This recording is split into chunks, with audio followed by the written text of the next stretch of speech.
اس ایوان میں بھی بڑے ارب پتی اور کروڑپتی بیٹھے ہوئے ہیں، مجھے پتہ نہیں ہے کسی نے کاک بھی دیا ہے کہ نہیں دیا ہے، لیکن میرا خیال ہے کہ کسی نے نہیں دیا ہے، اور نہ اگر دیا ہوتا تو علل اعلان کہہ چکا ہوتا۔ چین کی ایک ہیومن رائٹ آرگنائزیشن نے مجھ سے رجوع کیا کہ جو فلسطینی پاکستان میں اور بالخصوص اسلام آباد، پیریفری میں اور پنڈی میں آباد ہے، بینک میں جو ہے اکاؤنٹ ان کے لیے کھولنا ہے۔ ایم سی بی، میزان بینک، اے بی ایل اور عسکری بینک، ان چاروں کے پاس گئے، کاغذات جمع کیے، اور اخیر میں ان بینکوں کا جواب یہ آیا کہ جی ہم کسی فلسطینی این جی او کو پاکستان میں بینک کھولنے کی اجازت نہیں دے سکتا ہوں۔ تمام ممبران اسمبلی سے کہ جب سے یہ اس ہاؤس کی کارروائی 8 فروری کے الیکشن کے بعد شروع ہوئی ہے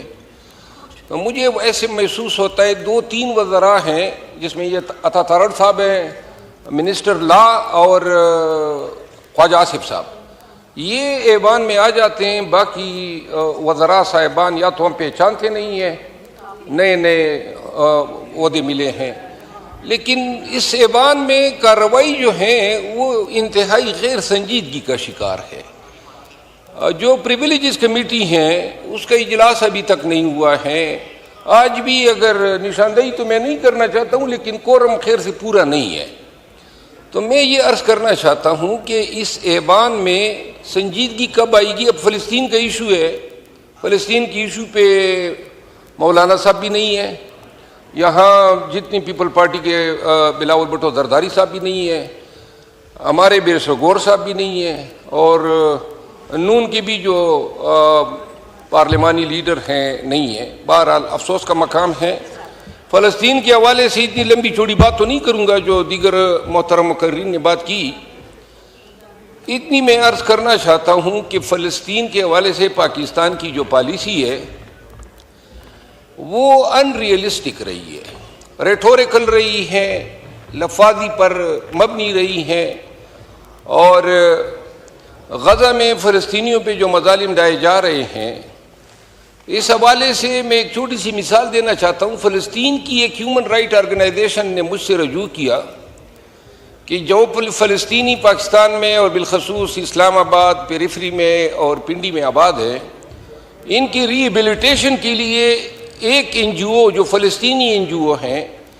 وہ یہاں پہ کام کرنا چاہتی ہیں، اور جس کے لیے پاکستان کے کسی بینک میں جو ہے اکاؤنٹ ان کے لیے کھولنا ہے۔ ایم سی بی، میزان بینک، اے بی ایل اور عسکری بینک، ان چاروں کے پاس گئے، کاغذات جمع کیے، اور اخیر میں ان بینکوں کا جواب یہ آیا کہ جی ہم کسی فلسطینی این جی او کو پاکستان میں بینک کھولنے کی اجازت نہیں دے سکتے۔ اب یہاں ہم قرارداد تو پاس کر لیں گے، لکھ لیں گے کہ جی اس ایوان نے جو ہے اس پہ انتہائی افسوس کا اظہار کیا۔ ہمیں یہ بھی ادراک ہے نا، وہاں لوگ راتوں کو بھی نہیں سوتے ہیں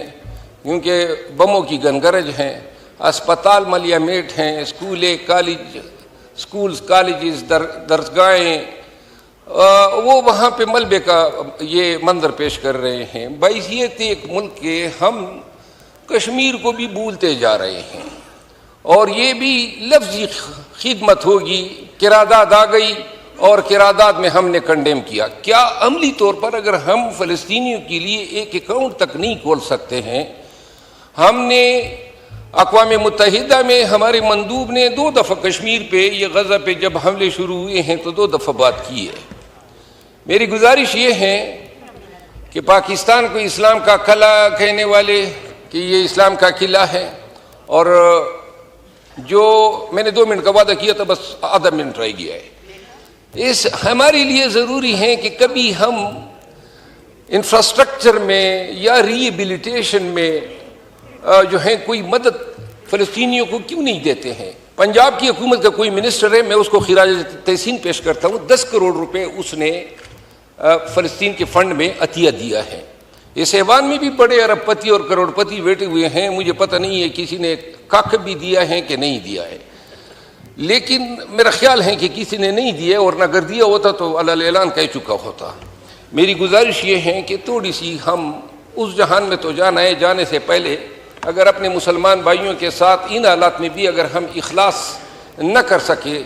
آنے والا وقت جو ہے یہ تقاریروں کو یاد نہیں رکھے گا، ہمارے عملی اقدامات کو یاد رکھے گا. میں جناب کا بہت مشکور ہوں. شکریہ.